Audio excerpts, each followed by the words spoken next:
All right. Good morning, everybody. Thanks for coming to the final session here of the 2010 conference we've got going on. Appreciate everybody hanging in here. This is the final and the best session of all. Where's the money? Funding the dream. And these four are actually going to tell us how we can get money, apparently. So I'm very interested in hearing this. We've got four people with us today. Larry Gallagher, Operations Specialist with the U.S. Department of Housing and Urban Development. We've got Victor Bjornberg, Tourism Development Coordinator for the Montana Office of Tourism.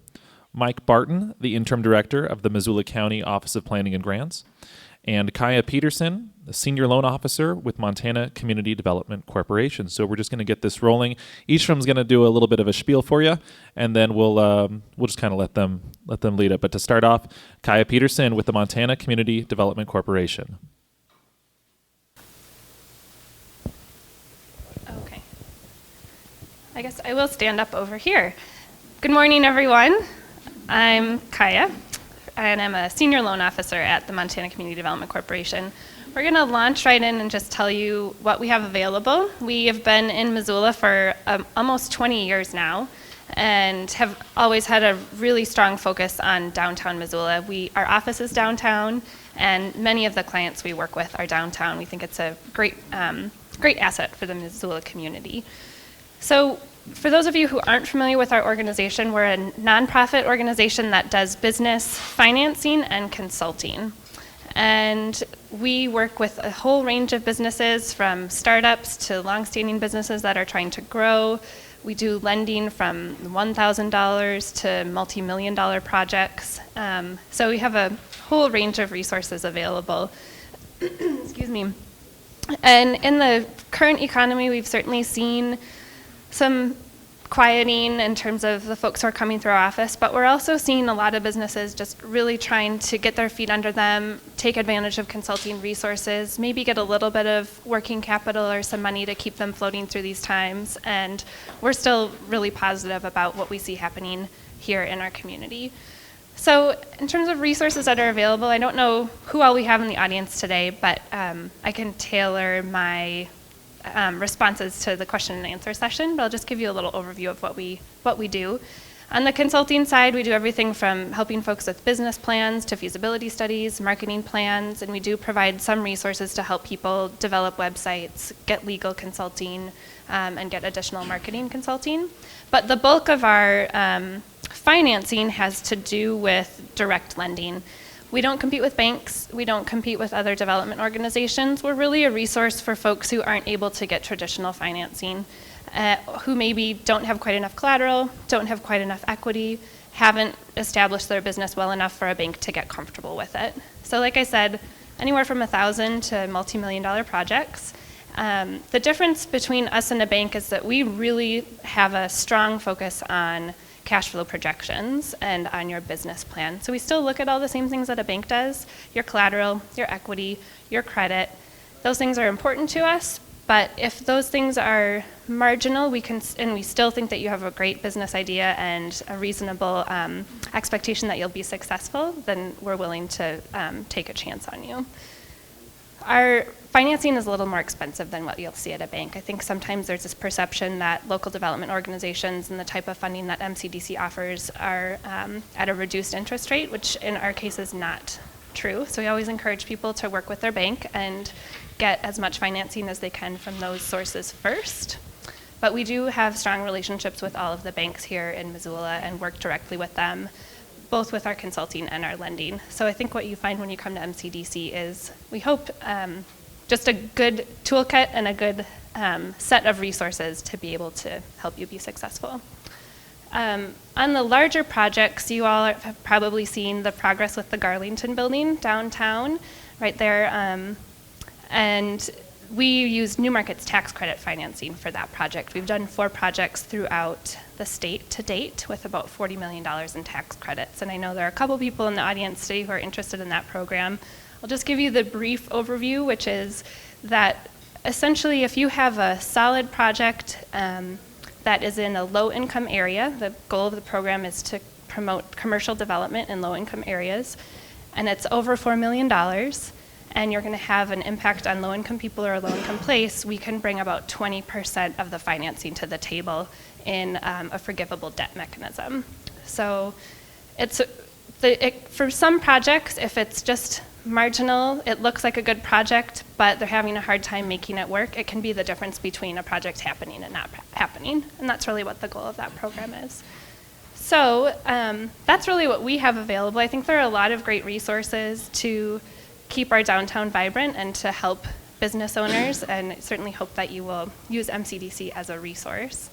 I'm going to pass it off, and if you have questions about any of those programs or what we do at MCDC, we can talk about it, I think, after everybody speaks.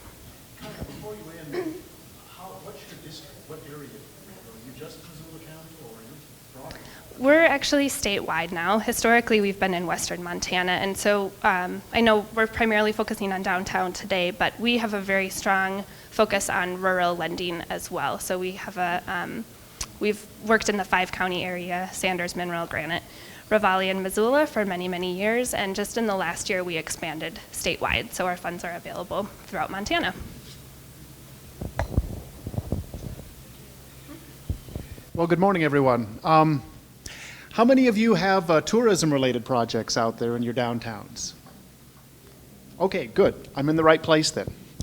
Here's what we have from the Montana Department of Commerce in the Montana Office of Tourism. We have 2 grant programs, number of different things that we, okay, there we are. Okay. First grant program is called the Special Event Grant Program, and this is one that is for events that you might be holding in your downtowns or in your communities. We call them hallmark events, and hallmark basically means that this is a ongoing, it's an enduring event, it's an event that highlights the uniqueness in your community, the authenticity of your community, and fits in, as you see with mentions here, that it's something that ties in with the Montana brand. And I don't know how many of you. Okay. Well, this is the definition of what is called a hallmark event. And it's an event that primarily the special event grants are for those events that you're having in your community that are to provide economic improvement, economic development to your community, as well as quality of life. And economic development we view as when you're trying to bring in people from outside a 100-mile radius. Additional people that'll come into your town, they're more likely to stay overnight. And that gives them more of a chance to spend money in the community. We do look for events that really reflect the Montana brand, which if you were here on Wednesday, you heard Pam Gosing talk about the brand. It essentially identifies that what attracts people to Montana is our spectacular nature. Also, we have vibrant and quaint gateway communities to that spectacular nature, and that there's a lot of exhilarating things to do during the day, and then there's some enjoyable things to do in the evenings as well. So something that fits into the brand, and it's something that would generate either national or regional attention for Montana. That's what we're looking for in the Special Event Grant Program. Nonprofit organizations are eligible to apply, as well as local governments, tribal governments. If you have a pass-through agency, say for instance, if you're not an identified nonprofit by the IRS, you can't go through like an RC&D to apply on your behalf. An applicant needs to be the person or the organization that's involved with handling the event, putting the event on, and being responsible for the event. And state and federal agencies aren't eligible to participate in the program. The money is only for marketing, so it's really to help get the word out about your event in a large area outside that 100-mile radius. And you can use any kind of marketing. They're broadcast media, print, website development, anything you're using to let people know about your event to get in that target outside the 100-mile radius. There is a hard match requirement. The hard match depends on the size of your community, and in this case, you can be using funds from other state or federal agencies as part of your hard match, or money that you've developed on your own. The only thing that we don't allow to be counted as hard match is your projected ticket sales, money that you're hoping to receive out of your event, as opposed to money you have in hand. Matching funds are based on population of communities. So Montana's larger communities, it's a 1-to-1 match. $1 of grant for $1 of hard match. The mid-level communities, it's $2 of grant for every $1 of hard match, and then the smallest communities, it's a 3-to-1 match. So that's the matching requirements for the funds. We try and keep the grant pool at about $80,000 each year. And for those of you who feel that the special event grant program might be right for you, the deadline for this year is 1 week from today. And we have applications out at the table, and I think Missoula is over here starting to fill out hers. She said she was going to try and have it done before the session was over for the Sheridan. Yeah, you're welcome. But typically the cycle is that deadline for applications will be late September. Funding would be announced in February. So they'll be reviewed and the announcement would be available, grants awarded in the following year. So it'll be early in 2011. And so you're thinking about your marketing, it's something that you'd be promoting your event for next spring and summer. Minimum grant funding is $2,500. Maximum would be the whole grant pool if you can convince the scoring committee that you have an event that is worth that large of an investment. Going back to the grants, this is one where you need to have it postmarked by the 24th in order to be considered and need to fill out everything because if it's not complete, it won't be read. Here's the listing of the number of events that have been funded since the program has been started in 2002. So we have 77 events in 46 different communities and some examples of the kinds of events that have been funded through the Special Event Grant Program. Looking around in some of your communities, we have Stevensville just finished their Northwest Honey Fest. They received a grant for promotion. One of the events that started in Butte that has gone on to have a good career is Henri Ra. They received grant funding in their initial year and a couple of years subsequent to that to get going. So those are some cultural events, but there's also other kinds of events, some that might surprise you. The Northern Rockies organization out of Livingston, they received funding for a Living Sustainability Expo, which would highlight green products. And it's a sustainability expo that they held in Billings. But they drew people from around the region to highlight these Montana-made products, green products. So really, it's pretty broad in the event, and if you can show that it's going to be a draw for folks, bringing people in from outside your area, it would have the ability to, you have the potential to be funded. And so we've invested $574,000 of our state bed tax money into promoting more events around the state. The program manager for the Special Event Grant Program is Carol Crockett. And I have the PowerPoint slides printed out on a presentation at the back. So if you want to take those along and have your contacts, there are copies in the back. Now, the program that I oversee is the Tourism Infrastructure Investment Program. And in contrast to the special events, this is a brick and mortar project. It's something for construction, reconstruction, historic preservation, development of new tourism attractions for Montana.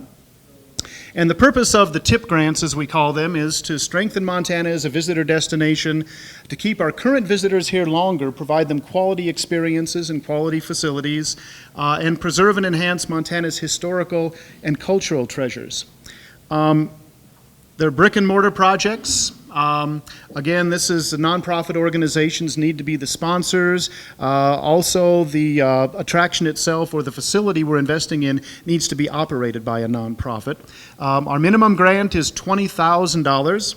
Our maximum grant would be the grant pool. We do require a hard match of $1 for every $2 the grant provides. So the smallest project that's eligible for a TIP grant is a $30,000 brick and mortar project. The process we go through, we get about 35 to 40 applications each year, and you can get your applications online. We try and have them updated and available in March. Our deadline is at the beginning of August of each year to have the completed applications in. We have a scoring committee that reads and reviews them through the months of August and September, and we'll make award announcements in October. So for 2010, we've already received our grants. We received 33 grants. Applications. They were requesting just about $2 million in TIP grant funds, and we have $300,000 to apply for those. We score the applications on the clarity of The project description telling us what you're going to do with this money, how it fits into the purposes of TIP, how it's going to strengthen Montana as a visitor destination, how you're going to operate and maintain this facility once you do these improvements to it to make sure it has some longevity. Also the financial profile, what your capacity is, how this project fits in with the tourism strategy of your community and your region. How does this benefit and add to what your community has already said? This is how we want to approach tourism as an economic development tool in our area. And then what is the need? How does it fit into improvements to the local economy, the quality of life, the social benefits, and how much community support does it have? For the TIP grants, we've had these since 1995. And so we've done 75 projects, 42 communities, invested a bit over $3 million, and that has helped generate and create $40+ million in tourism-related facilities across the state. Just some, here's the list of the kind of facilities that have used TIP grants. A lot of museums and historic sites have used them. Cultural facilities, multi-use facilities, a wide variety here. Wanted just to hit on a couple of individual projects that I think will lead in to what Larry and Mike are going to be talking about. And what I'd like you to look at on these are both the kind of facility that received funding, but also where their matching money came from. So we provide TIP grants, but we require there to be other money in there. And for the size of projects, when you're doing construction, say for instance the Moss Mansion, their total project cost was $335,000. And they received a $24,000 TIP grant. So they had to get money from other places, which they went to the Cultural Trust. The City of Billings also helped with financing, and then they used their event income and donations to help finance this project. Charlie Russell Choo Choo out in Lewistown, the dinner tour train that travels across central Montana. They received bank loans to buy their rolling stock to create the train. They also used ticket revenue from the tour train and then business donations and loans, local grants, in order to finance this quite large investment. I think $250,000 is what it cost them to get started. The Rialto Community Theater, we provided them grants both pre-fire and post-fire. So as it's coming out of being able to be raised again, they went to the Cultural Trust for funding, local community fund, and they've done a great job getting state and national foundations to help finance the project as well. And this is the local community theater in downtown Deer Lodge. Miracle of America Museum up in Polson. Both Gil and Joanne they just use what they have, cash donations and entry fees in order to improve their roof and put air conditioning and heating inside the building to make it a 24-hour facility. Then the Valley Event Center up in Glasgow, Rural Development Guaranteed Loan is what got this started. Also cash donations and fundraiser. This is a facility that the main incentive for them to build it was a indoor place for their youth hockey group to perform, but they said that's not the only thing we're going to use for it, and they've turned it into a regional event center where they hold events throughout the year, bringing in people from around the region and multi-state and Canada. The Grizzly and Wolf Discovery Center down in West Yellowstone, again they're using admission fees, state and national foundations, and event fundraisers to help add this facility to what West Yellowstone has to offer. Just a couple of tips for the TIP grants, and this is probably true for every grant application. Read the questions and provide the answers to what the question asks you. Pretty simple.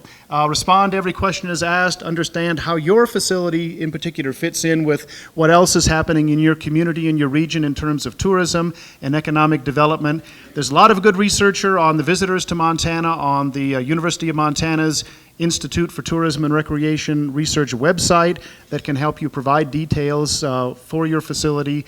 And then if you have any questions, I'm always happy to respond and help people and do reviews of applications prior to the deadline if people want to provide them to me in that way. And that's what I had for you. So, Mike?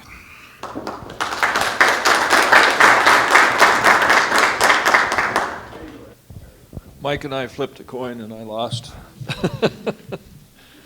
I'm Larry Gallagher. I'm an operations specialist with the Department of Housing and Urban Development. I attended the summit Monday and Tuesday, the MEDA meeting, for those of you that are MEDA members, Montana Economic Developers, and they asked for people to stand that had been in the business 5, 10, 15, 20 years, 30 years, 35 years, and I was the only one standing by the time they got to 40 years, so I got the prize. The Department of Housing and Urban Development is taking a new tack, I believe. I joined them as a Community Builder Fellow in 1998 for a 2-year fellowship. I'll celebrate my 12th anniversary on October 18th. And the reason I'm still with HUD is, frankly, I enjoyed the work with small communities and Indian tribes and getting around the state and doing some things that I was never able to do as a consultant. Actually, it was a consultant, but representing HUD with a few more tools. One of my jobs, I'll mention, is I do free grant writing training, and I understand we'll have budget available sometime in the next 90 days, so I will be announcing at least 1 or 2 free grant writing classes in the state. I usually try to do one in eastern Montana and one in the western part of the state. There are 2 days. They're sponsored by the Center for Faith-Based and Community Neighborhood Initiatives.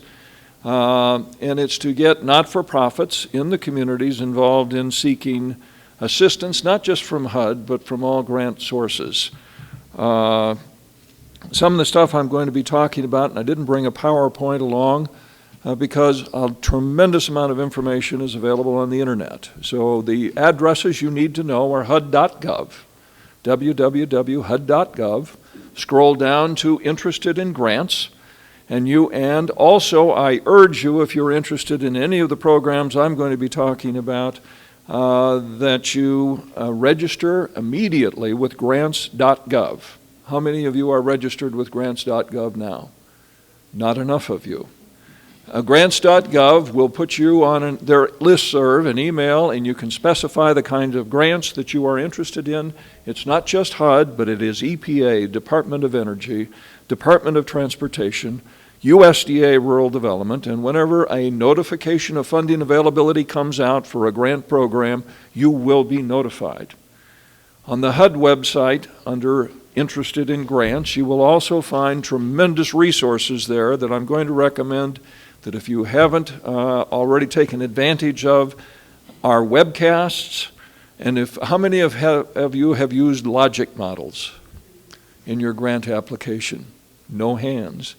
Logic models are becoming a minimum and a major requirement of all HUD-assisted grants, and I believe other federal agencies, our partners, will also be looking to logic models.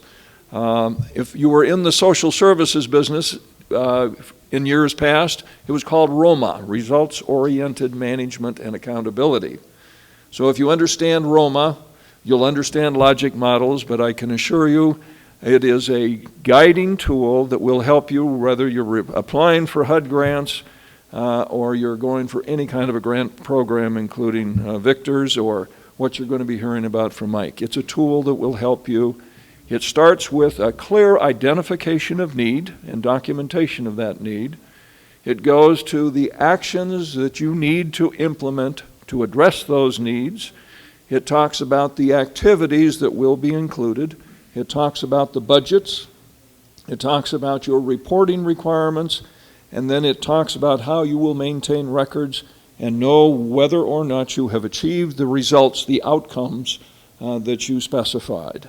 So it's an outcome-oriented, logical model of how your request for a program, what the program is, why it's necessary, when you're going to undertake it, what are the steps, how much money is it going to cost for each step, what's the total budget, and then what are the outcomes going to be, and how are you going to track and monitor those outcomes.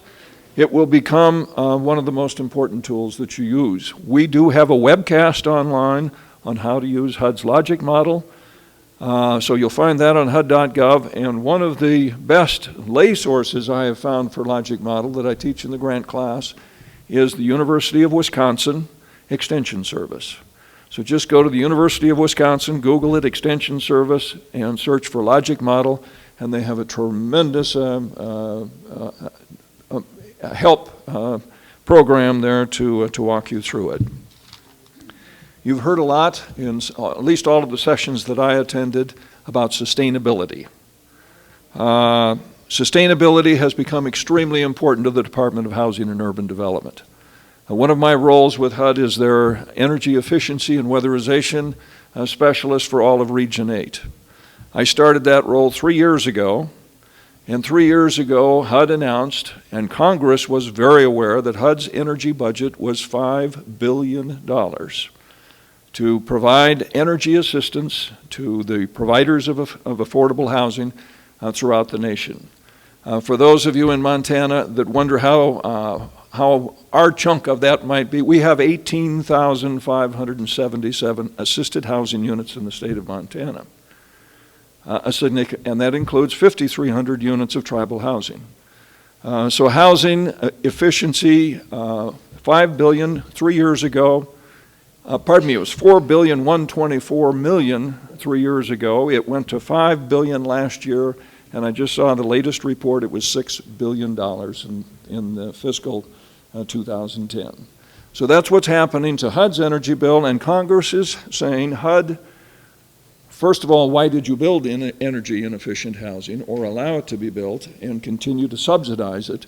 So if you've got stimulus money, you will notice that there's been a heavy, heavy emphasis on Department of Energy funding and on HUD's funding programs to make housing energy efficient. We have a new Office of Sustainable Housing and Communities, and for downtown programs, for anybody that's in economic development, I would suggest under programs on the HUD.gov site, scroll immediately down to the Office of Sustainable Housing and Communities. Here are the mandates, or here's what our new partnership with the Environmental Protection Agency and the Department of Transportation are all about, because it affects downtowns. How many sat through the master plan presentation, Missoula's master plan today? An outstanding example of what the Sustainability Initiative is urging all of you to address. And if you're not communicating with the business community, with the housing community, with your city councils, with your transportation providers, if you don't have transit or transportation, there's ways of doing it even in small communities, and I'll talk a little bit about that. It's important that you start thinking about sustainability. Here are the components that are mandated to the federal partners that are implementing this program. First of all, provide more transportation choices, safe, reliable, economical.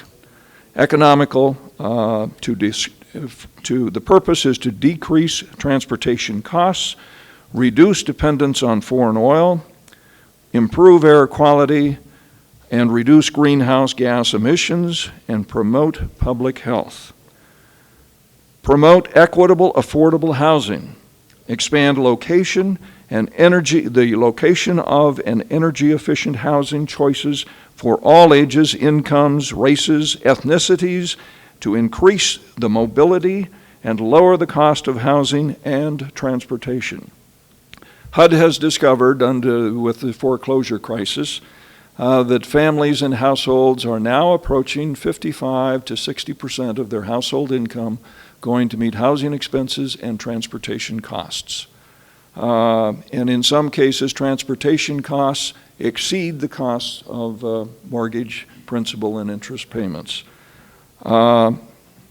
Enhance the economic competitiveness through reliable and timely access to employment opportunities, education opportunities, services, and other basic needs by workers, as well as expand the business access to markets. Central business district, core area development, and redevelopment are very definitely going to become more important to any federal agency that is providing funding for programs. Support existing communities. Target federal funding toward existing communities through strategies like transportation-oriented mixed-use developments and land recycling. That's where EPA comes in. They do brownfield redevelopment. They provide brownfield grants. HUD and EPA will be working very closely to adaptively reuse and redevelop all of the sites, the gas stations, the contaminated sites. I think the mill site in Missoula is an excellent example. There are sites in Helena, Butte, Great Falls that I'm aware of that all could be redeveloped for housing, for new businesses, for expanded businesses, and there's going to be a renewed focus on EPA and HUD working together with the Department of Transportation to focus all of our resources in ensuring that those sites are redeveloped to increase the community revitalization and the efficiency of public works investments. All of these contaminated sites have water, sewer, and roads. So why continue to expand water, sewer, and roads outside of our communities to meet the growing housing demand that will continue in Montana? While I'm on that, the demand for housing, how many of you have read the housing white paper that is updated and recently updated by the state of Montana? Go to the Montana Department of Commerce, a housing division under resources, and it's called The White Paper. It has just been completely updated and rewritten. It will give you a demographic profile of your community and the gap in affordable housing. And it will show you what has taken place in Montana for the last 10 years in affordability index, based on wages by locality and the cost of housing by locality. And it's updated to the extent that it could be for September. We have a growing affordability issue in Montana. We have historically low incomes compared to most states. Personal incomes in Montana still aren't, we used to say, thank God for Arkansas, Mississippi, and other states, because I think now we've improved and enhanced that considerably, but we still are a state of low personal and household incomes. So we need to address that need, but also we have that study has demonstrated clearly we will have, I think, ranked third in the nation or fourth in the nation in population over 60. A growing elderly population, and they're not all low income, but there is a growing demand for a concentration of senior, and HUD has a program, it's called Section 213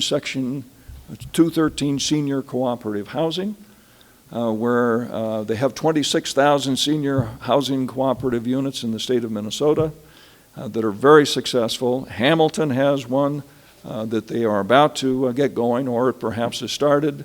Haver has done their market feasibility analysis for one, and there is growing interest around the state of Montana, and it would be ideally suited in Missoula, in Bozeman, in the heart of Helena, in the core area of Great Falls. So an opportunity, I believe, to redevelop some of the vacant sites that we have will be senior cooperative housing. It's where mom and dad sell, and the feasibility of senior cooperative housing is going to be based on a population that will buy the house that they're going to sell in the community, and also that population that's going to stay in the community to buy the senior unit whenever they pass on. I made a comment during one of my presentations that one member of the household has to be 55 or older. That's the only requirement. I said so Grandpa could bring his younger wife to the complex, and there were several women my age sitting in the front row, and they said, or Grandma could bring her younger husband into the And so it's a tremendous opportunity. Senior cooperative housing. There's a Senior Cooperative Housing National Foundation website available out of Minnesota if you're wanting some information, or under HUD.gov, go to Section 213. We provide 90% financing, and we do provide construction financing as well. It's an opportunity for redevelopment in the core area. These are folks with money, and these are folks that are looking at walkable, bikeable, access to services, access to entertainment, access to education, and they will be a majority population in Montana unless the young people get busy. We want to enhance economic competitiveness through reliable and timely access to employment opportunities, education opportunities, services, and other basic needs by workers, as well as expanded business access to markets. We're going to support existing communities. Very, very important, preservation, market preservation, and housing preservation. Right now, of the 18,000 units of housing that we have in Montana, many of them were built during the 1970s. I was pretty active in the business back then. We built Section 202s and 811s and Eagles Manors and Lutheran Brotherhoods and 236s all over the state of Montana. We just invented it in about 1972. I can assure you that most of those units are horribly energy inefficient. And because every time the bids were opened, the bids were always higher. There was a few architects and mechanical engineers that said, well, let us tweak these plans a little bit and we'll go back out to bid. I have discovered late now that the thing that went is the insulation, the quality windows, the high efficiency furnaces that really weren't too efficient back then. And we have some terribly energy inefficient housing that can be preserved, can be made energy efficient, can be made to work. And if that affordable housing goes off the market, or if rents come back up for apartments, and that seems to be the trend now, developers can easily get out of the affordable housing business and opt into market rate, and they've done that in many communities. So your affordable housing community, your affordable housing is very important in your community. It's an asset. It's a renewable asset. They're going to be looking and grant applications on how you have coordinated and leveraged the federal policies and programs that I've been talking about. If you need a brownfield redevelopment, EPA, and if you're needing transportation, and that includes improved routes and connections with funding. Let's see. Partnership agreements are going to be important. Enhanced integrated planning and investment. The example of the Missoula Downtown Redevelopment Plan or the Missoula Core Area Plan, very important. Provide a vision for sustainable growth, redefined and make it transparent. This will be a new requirement. How many are familiar with the HUD-1? You may have heard a lot about it recently. HUD-1 didn't exist, and that's the reason why many of the foreclosures that we have, it's a closing document. When somebody buys a house, they get a document, it's called the HUD-1, that lists all of the expenses of owning that home. Not just principal, interest, and mortgage, but if you have an adjustable rate mortgage, what's going to happen as that mortgage adjusts.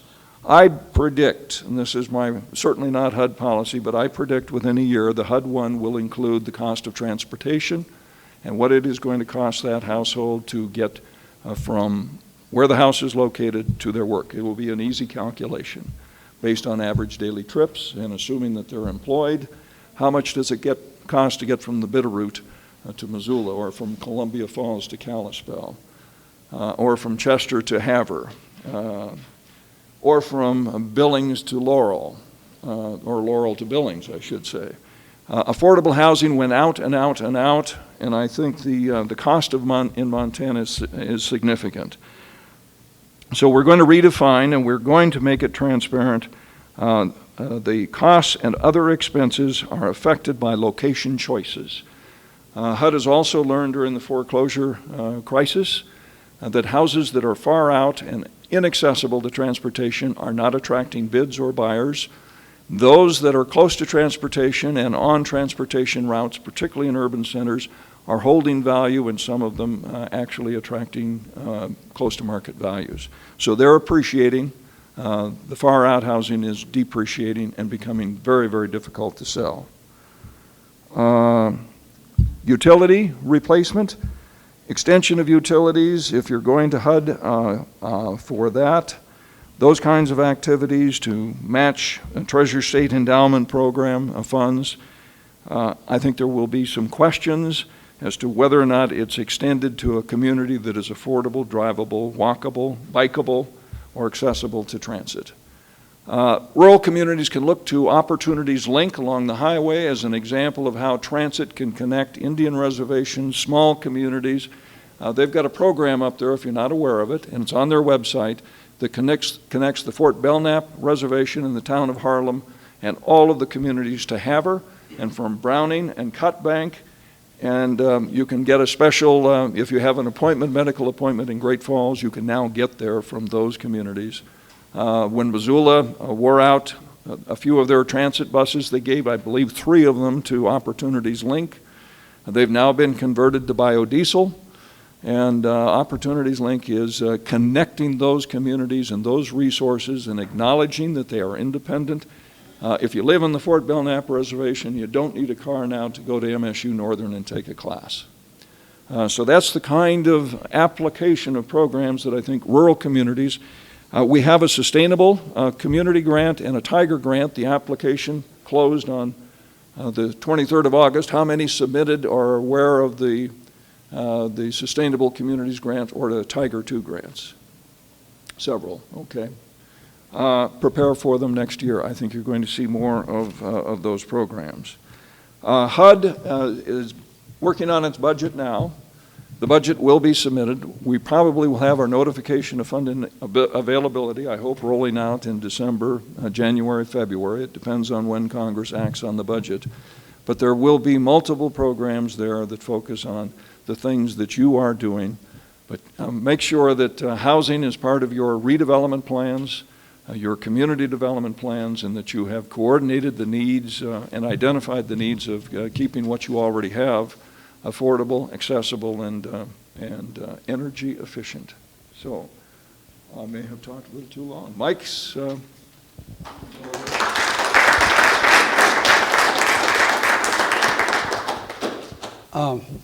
I asked to wrap up because it occurred to me as the other panelists were talking that they're much more on the provider side, and while my office provides some grant funding, I'm more a user like you all are or would like to be, and so I thought I might offer a few comments from that and then allow you to ask some questions or have some exchange with the panelists.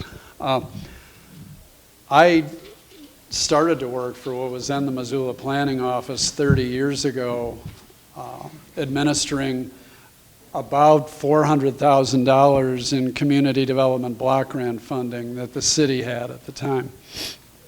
This was also the same time that that office had just launched the Missoula Redevelopment Agency that was working on working to get, in fact with Larry's help, working to get a couple of federal urban development action grants, one of which turned into this building that we're in now.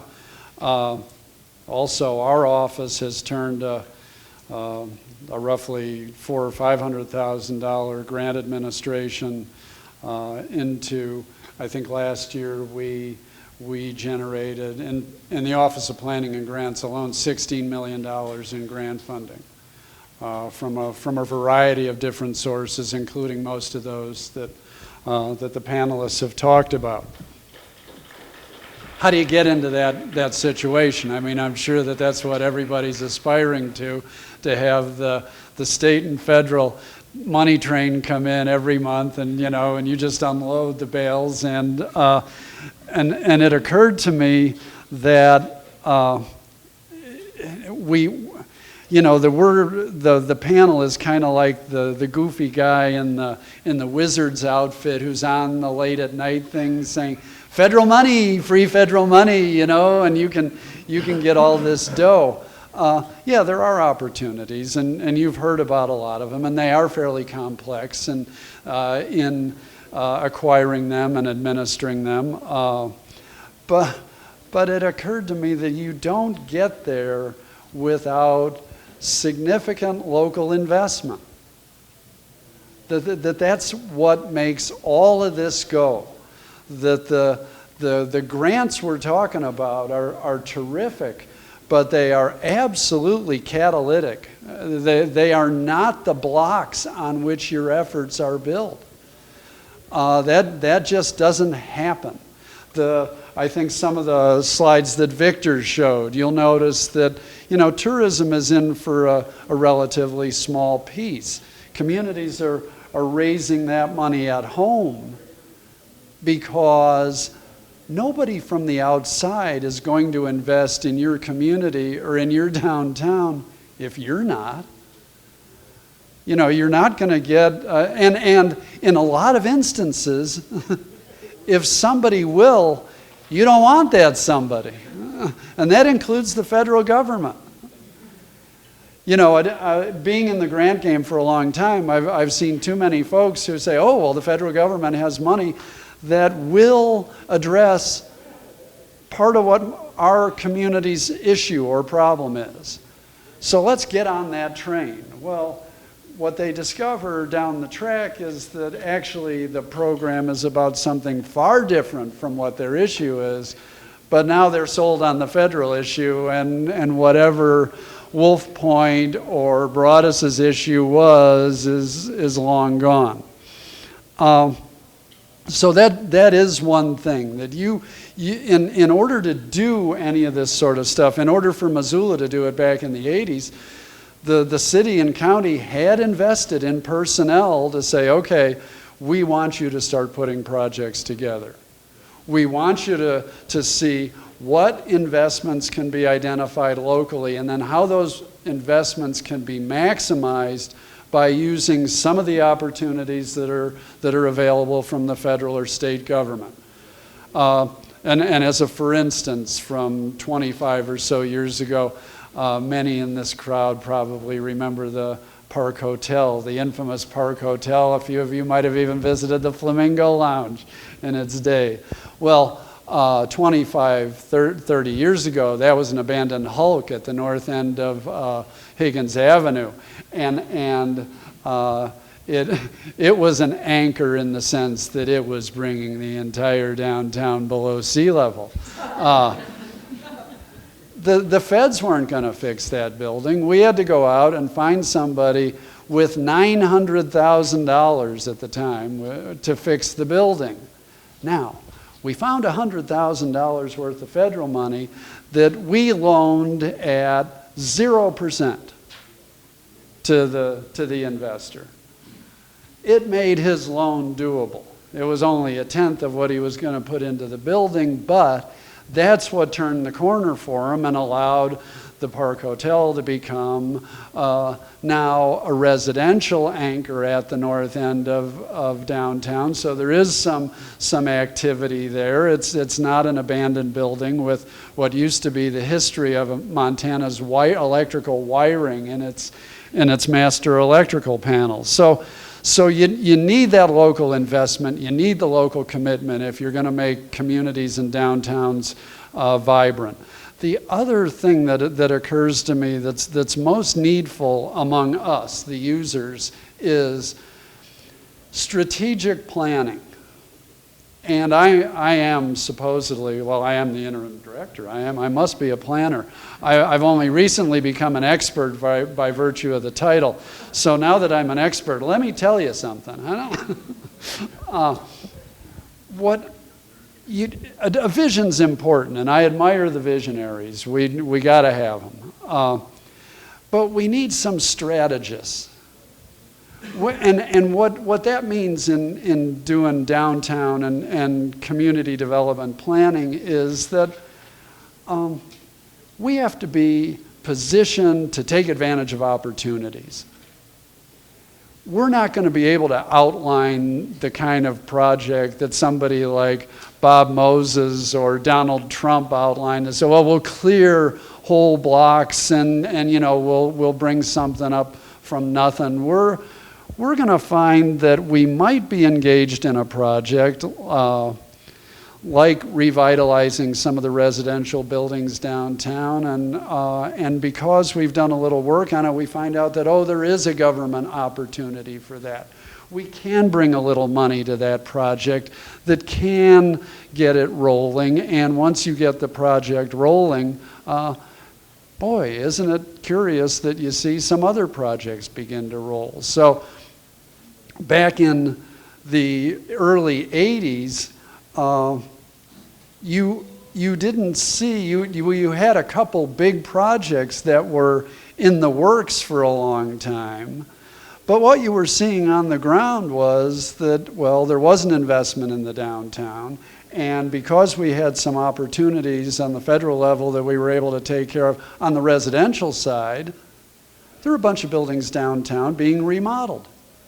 And they were putting a different face on the street, and people down the street were saying, well, not a bad idea. Maybe I could do the same sort of thing myself. And then, and then you see the snowball effect. And again, that's local money. It's not the federal dough that's going to save your downtowns and save communities.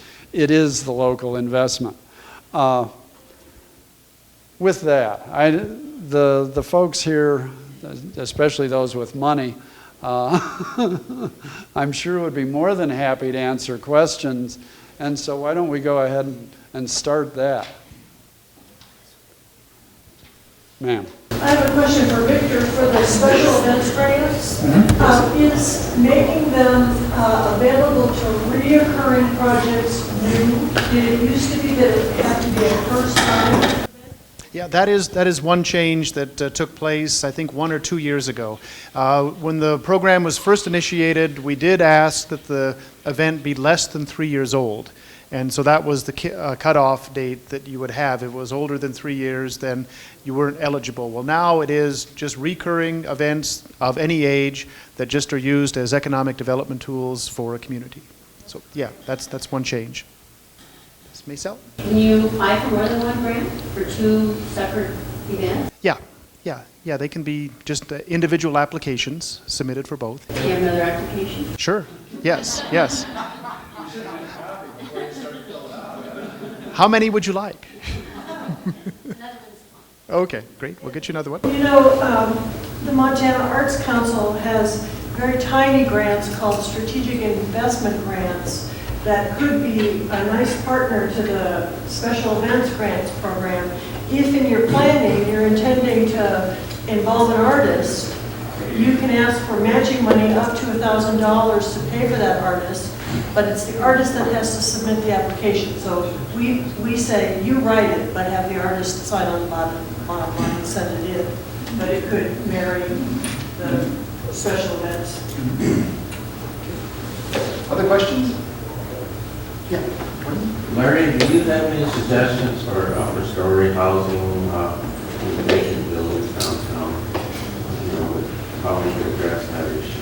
Yes. Or order up buildings now? Put it to use. If you Yeah. have a housing need in your community, Randy Hafer with High Plains Architects put on a presentation earlier and at the Economic Summit about taking buildings that have been abandoned and vacant, some of them for 20 years, in the Billings area.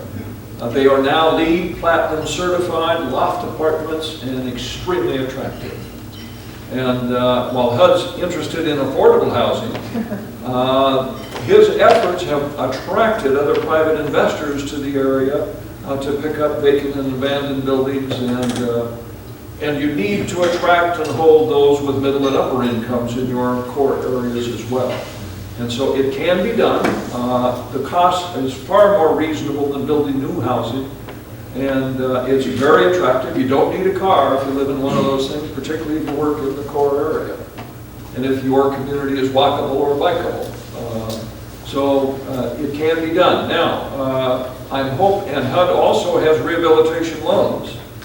If you are interested in that, you have to go through the State of Montana Community Development Block Grant Program or Home Program. They administer our funds for small cities.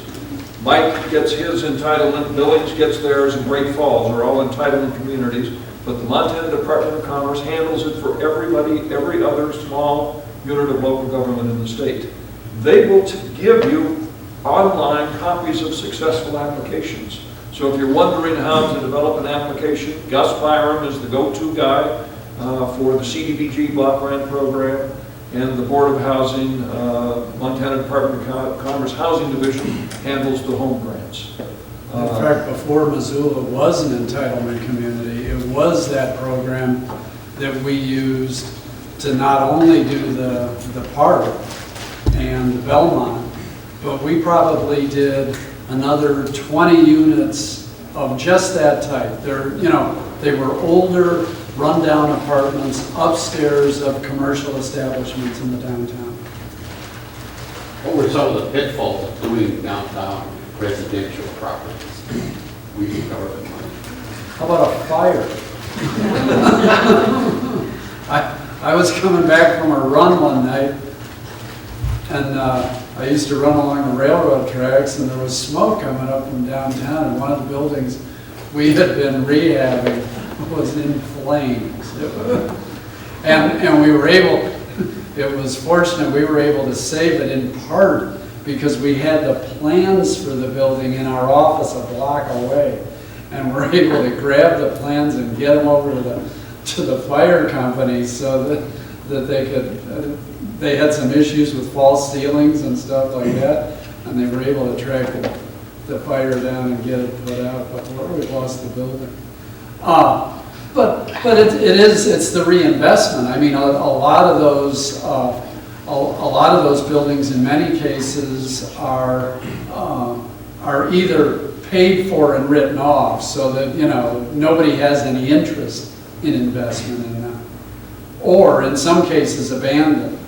And so in a lot of instances it becomes generating that the interest in bringing back some kind of activity to the building. And I mean it involves explaining what the economic motivation is, that there could be one. How about accessibility and code issues relative to the second floor in old buildings in terms of building codes, requirements? It's going to take an elevator or a ramp. I mean, and as our population ages, and I didn't emphasize accessibility and visitability. You looked at the mayor's, they're planning ramps to get down into Terrace Park. As you turn a little older,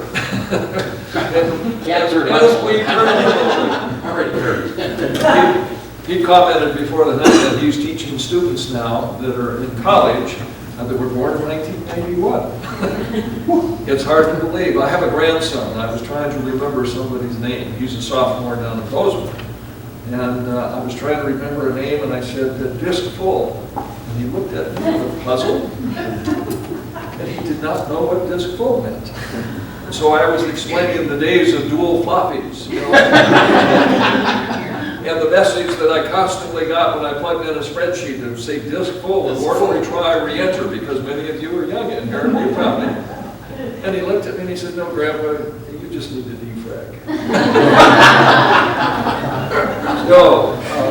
But I think accessibility in all of your redevelopment planning for your core area, if people can't get around in wheelchairs and walkers or with canes, you're going to have some problems. I discovered that my wife was in a pretty serious auto accident 6 years ago. And she was in a wheelchair for 6 months. And I took her getting around Helena and downtown Helena and the walking wall and in and out of parking spaces was a major issue. And I became a strong advocate for visitability and accessibility, and it was interesting getting her in and out of the doctor's office. The orthopedic surgeons was one of the most difficult places, so even medical offices. We did not and have not acknowledged that we are all getting older, and accessibility is going to be extremely important. But getting back to the upper floors, elevators, they have figured out how to do elevators less expensive. It is extremely important, but if some of the loft apartments are not accessible, but you can convert all of the buildings in downtown Helena. The only way we brought the economy back and the life back to the core area of downtown Helena, upper floors are mostly residential. And they're not all low-income housing. So it's very important to look at that opportunity. It's an asset that needs to be redeveloped. And Ron, a lot of we invent a lot of obstacles that I think the market does a fairly good job of overcoming. Parking was a huge issue when we started rehabbing residential units downtown. And the business people were worried that, these residential units would take up parking. That, they did not. We have no parking requirement now for residential units in our downtown. But if you're going to develop residential use downtown at this point, and you're going to sell it to somebody, rent it to somebody, you're probably going to have to provide some parking. It's not, so it's not so much being driven by the code and the regulation as it is by market in many instances. The same thing with accessibility. A lot of the rehabs that we would do didn't fall under the accessibility requirements because they didn't meet the minimum threshold of units in a structure. But again, more and more, if you're going to do smaller units close to services, you're going to want to make them accessible. That's going to be the way to market. The Placer Center, downtown Helena, has converted to condominiums. I think the low-cost ones were $150,000. They're so well. Well, that's the obstacle we're facing. We're redeveloping 2 upper levels downtown in Great Falls, and we can't seem to sell them. And so it's been quite a challenge for both of our developers who are and were very, very passionate about developing and thinking if we build it, they will come. And we've got one project just completely stalled, and they want to do a total of 21, and they built 4, and they haven't sold any. The condo market stinks. And that's the dilemma, is the financing for condos. For a host of reasons, including the fact that this is Montana. No, it's a fact of life, and folks did not come here to buy an apartment. Yeah, our rental market downtown is thriving.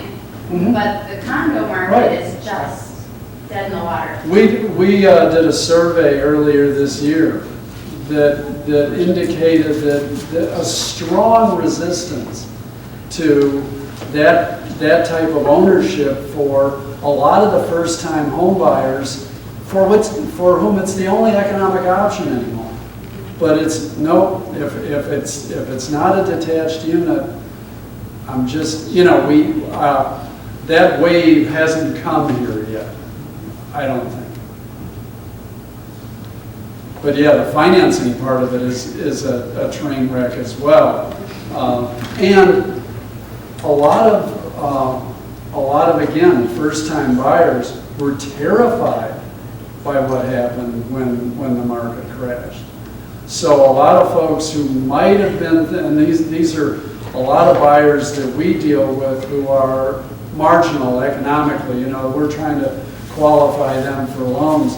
A lot of those buyers walked away from the market after the crash because it was too frightening.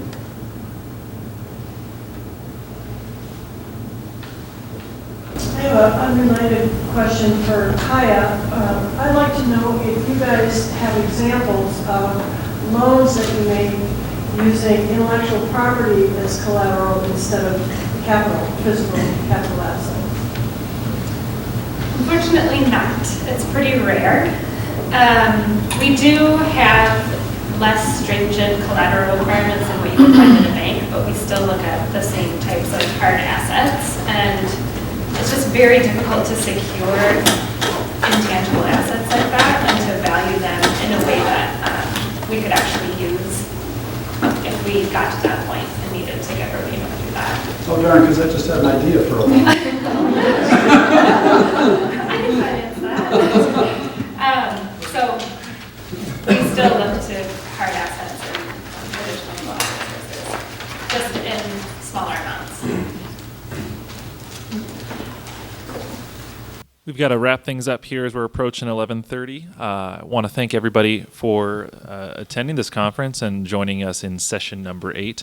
I want to thank Larry Gallagher from the Department of Housing and Urban Development, Victor Bjornberg from the Montana Office of Tourism, Mike Barton from the Office of Planning and Grants, and Kaia Peterson from the Montana Community Development Corporation. And especially thanks to Larry and Victor who came over here from Helena.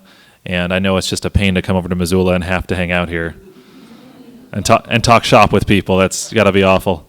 But I want to thank all our panelists, and I want to thank all of you for attending. We've got a wrap-up session apparently out in the atrium starting in just a few minutes. So if you'd all join us out there, we'd appreciate it. And after this, have safe travels home. Thank you very much.